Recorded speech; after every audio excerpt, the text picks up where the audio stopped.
காலை நேரம் ஒரு சிறிய கிராமத்தின் பசுமையான வயலின் நடுவே ஒரு பாதை. அங்கே மெல்ல மெல்ல வானில் கதிரவன் உயர்ந்து கொண்டிருந்தான். சிராக் மற்றும் ஆதித்யா இருவரும் நெருங்கிய நண்பர்கள் பள்ளிக்குச் சென்று கொண்டிருந்தனர். யாரே ஆதித்யா, மழைக்குப் பிறகான இந்த பசுமை எவ்வளவு அழகாக இருக்கிறது தோன்றுகிறது. முழு உலகமும் சுத்தமாக குளித்தது போல. ஆமாம் சிராக். ஆனா நான் யோசிக்கிறேன், வாழ்க்கையில் சிரமங்கள் வந்த போது ஏன் இந்த மாதிரி மழைக்கு பிறகு அமைதி கிடைக்க முடியாதா?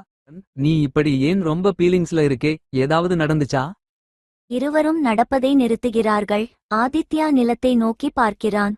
சிராக் அவன் கண்களில் கேள்விகளை பார்க்கிறான். என்னாச்சு? என்ன கூட சொல்லாமல இருக்கே? நான் நினைச்சேன் ஒன்னா என்னால முடியும்னு.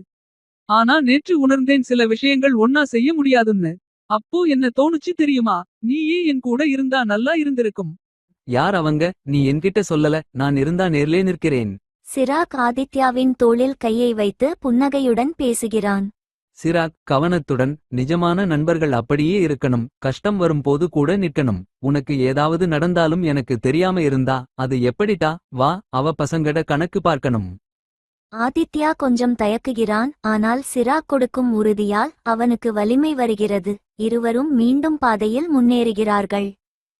சமாதானமாக. அதேதான் நிஜமான நட்பின் அடையாளம் இல்லையா? நம்ம சிரமங்களை ஒருவருடன் பகிர்ந்தால் தான் மனசு லேசாகும். சிராக் சிரித்தபடி, சரியா சொன்னே. நீ நினைச்சு வச்சுக்கோ, எப்பவும் நீ ஒன்னாவே இருக்கிற மாதிரி தோணினா நான் உன் கூட தான் இருப்பேன்.